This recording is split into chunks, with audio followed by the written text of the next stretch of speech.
ఉగాది అనగానే కొత్త బట్టలు, పచ్చడి ఇవే కదా మనకు గుర్తొచ్చేవి. కానీ ఈ పండుగ పేరుతో మనం ఏ భయంకరమైన నిజానికి దగ్గరవుతున్నామో తెలిస్తే మీ వెన్నులో వణుకు పుడుతుంది. ఏంటి ఆలోచిస్తున్నారా? అవును, నిజమే.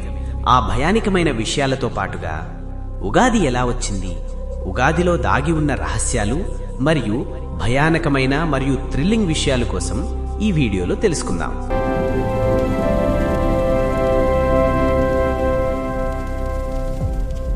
హిందూ పురాణాల ప్రకారం బ్రహ్మదేవుడు ఈ విశ్వాన్ని సృష్టించడం ప్రారంభించిన రోజు చైత్ర శుద్ధ పాడ్యమి. అదే ఈ ఉగాది. యుగం అంటే ఒక కాలం, ఆది అంటే ప్రారంభం. ఒక కొత్త యుగానికి ప్రారంభం కాబట్టి దీనిని యుగాది అన్నారు. కాలక్రమంలో అదే ఉగాదిగా మారింది. శాతవాహనుల కాలం నుండి ఈ పండుగను మన తెలుగువారు విశేషంగా జరుపుకోవడం ప్రారంభించారని చరిత్ర చెబుతోంది. ముందుగా ఉగాది పండగలో ఉన్న రహస్యాలు తెలుసుకుందాం. మొదటిది ఉగాది పచ్చడి.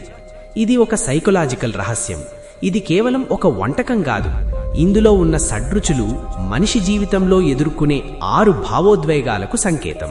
తీపి, సంతోషం, చేదు, బాధ, వగరు, కొత్త సవాళ్లు లేదా ఆశ్చర్యం, కారం, కోపం, ఉప్పు, భయం లేదా ఆందోళన, పులుపు, విసుగు.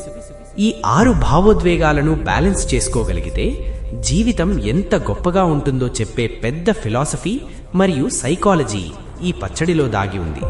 రెండవది పంచాంగ శ్రవణం. ఇది ఒక ప్రాచీన సైన్స్. ఉగాదిలోజు పంచాంగం చదవడం వెనక పెద్ద సైన్స్ ఉంది. ప్రాచీన ఋషులు గ్రహాల స్థితులను బట్టి ఆ సంవత్సరంలో వర్షాలు ఎలా పడతాయి, ప్రపంచంలో ఎలాంటి విపత్తులు వస్తాయి అనేది ముందే లెక్కించారు. ఇది మన పూర్వీకుల వాతావరణ మరియు ఆర్థిక అంచనా, ఫోర్కాస్టింగ్ విధానం. మూడవది భయానకమైన మరియు థ్రిల్లింగ్ విషయాలు. అందులో 1 కలియుగ అంతం వైపు ప్రయాణం, 2 సంవత్సరాల పేర్లు, భయానక అర్థాలు, 3 అలక్ష్మి అంటే దరిద్ర దేవతని పారద్రోలడం. మొదటిది కలియుగ అంతం వైపు ప్రయాణం. హిందూ పురాణాల ప్రకారం ప్రతి ఉగాది ఒక కొత్త సంవత్సరాన్ని మాత్రమే కాదు, అది కలియుగ అంతానికి కౌంట్ డౌన్ ని చూపిస్తోంది. మనం ఇప్పుడున్నది 4 యుగాలలో అత్యంత చీకటి యుగమైన కలియుగంలో. కాలచక్రం తిరుగుతుండగా మనం జరుపుకునే ప్రతి ఉగాది పండుగ మనల్ని ప్రళయానికి సరిగ్గా ఒక అడుగు దగ్గర చేస్తోంది. వ్యాస మహర్షి రాసినట్లు కలియుగ చివర్లో విపరీతమైన కరువు వస్తుంది. ఆకాశం నుండి నిప్పుల వాన కురుస్తుంది. నదులన్నీ ఎండిపోతాయి. మనుషులే రాక్షసులుగా మారి ఒకరినొకరు చంపుకుంటారు. అప్పుడు ఆ పాపభారాన్ని తట్టుకోలేక కల్కి అవతారం ఉద్భవిస్తుంది. అయితే గుర్తుపెట్టుకోండి, కల్కి వచ్చేది మనుషులను కాపాడడానికి కాదు, భూమిపై మిగిలిన ప్రాణులను అంతం చేసి సృష్టిని మళ్లీ మొదటి నుండి మొదలుపెట్టడానికి. రెండవది సంవత్సరాల పేర్లు, భయానక అర్థాలు. మన తెలుగు పంచాంగంలో మొత్తం 60 సంవత్సరాలు ఉంటాయని మనకు తెలుసు. ప్రభవ, విభవ అంటూ మొదలయ్యే ఈ పేర్లన్నీ వినడానికి చాలా పవిత్రంగా, ప్రశాంతంగా అనిపిస్తాయి. కానీ ఈ 60 పేర్ల జాబితాలో అకస్మాత్తుగా క్రోధి, రాక్షస, దుర్ముఖి, ఖర లాంటి భయంకరమైన పేర్లు ఎందుకు వస్తాయి? ఇవి కేవలం పేర్లు కాదు, ప్రాచీన కాలంలో ఋషులు రాబోయే మహావినాశనాలకు ముందే ఇచ్చిన భయంకరమైన హెచ్చరికలు. ఈ పేర్ల వెనక ఉన్న అసలు రహస్యమేమిటో ఇప్పుడు తెలుసుకుందాం. 1 ఖరనామ సంవత్సరం. ఖర అంటే క్రూరమైనది అని అర్థం. ఈ సంవత్సరం ప్రవేశించడం చాలు ప్రకృతి తన దయను కోల్పోతుందని పురాణాలు చెబుతున్నాయి. చరిత్రను గమనిస్తే ఖరనామ సంవత్సరాల్లోనే ప్రపంచం వ్యాప్తంగా కరువు కాటకాలు వచ్చాయి. భూమి నెర్రెలు బారిపోయి మనిషి గుక్కెడు నీటి కోసం విలవిలలాడే కాలం ఇది. ఈ సంవత్సరంలో ప్రకృతి మనిషి పట్ల ఎలాంటి జాలి చూపించదు. రెండవది దుర్ముఖి నామ సంవత్సరం. దుర్ముఖి అంటే భయంకరమైన ముఖం కలది. కాలం ఒక రాక్షసిలా తన వికృత రూపాన్ని చూపే సమయం ఇది. ఈ సంవత్సరంలో మహమ్మారులు, అంతుచిక్కని రోగాలు పుట్టుకొస్తాయి. మనుషుల ముఖాల్లో సంతోషం మాయమై ఎటు చూసినా మరణ మృదంగం వినిపిస్తుందని కాలజ్ఞానం చెబుతోంది. ఊళ్ళటి ఊళ్ళు రోగాల బారిన పడి వల్లకాడుగా మారే భయంకరమైన కాలం ఈ దుర్ముఖి నామ సంవత్సరం.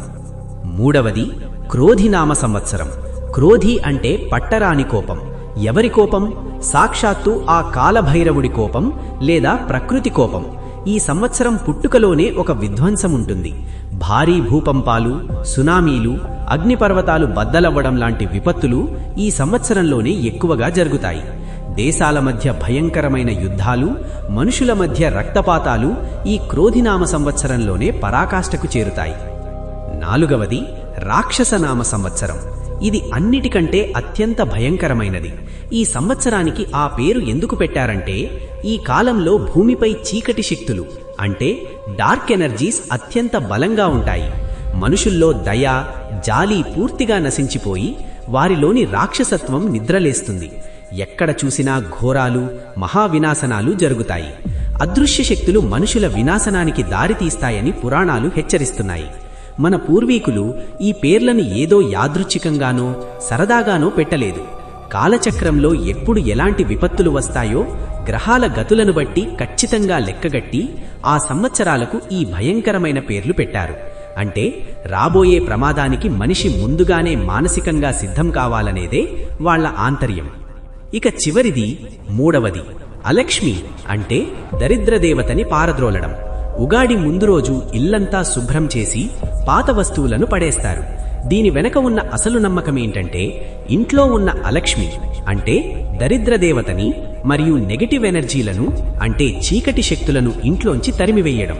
కొత్త సంవత్సరంలో పాజిటివ్ ఎనర్జీ రావాలంటే ఈ చీకటి శక్తులను పారద్రోలాలి. ఈసారి ఉగాది పచ్చడిలో చేదు తింటున్నప్పుడు అది రాబోయే భయంకరమైన ప్రళయానికి ఒక చిన్న సంకేతమని మర్చిపోకండి. ఈ టాపిక్ నచ్చినట్లయితే మీ అభిప్రాయాన్ని కామెంట్లో తెలియచేయండి.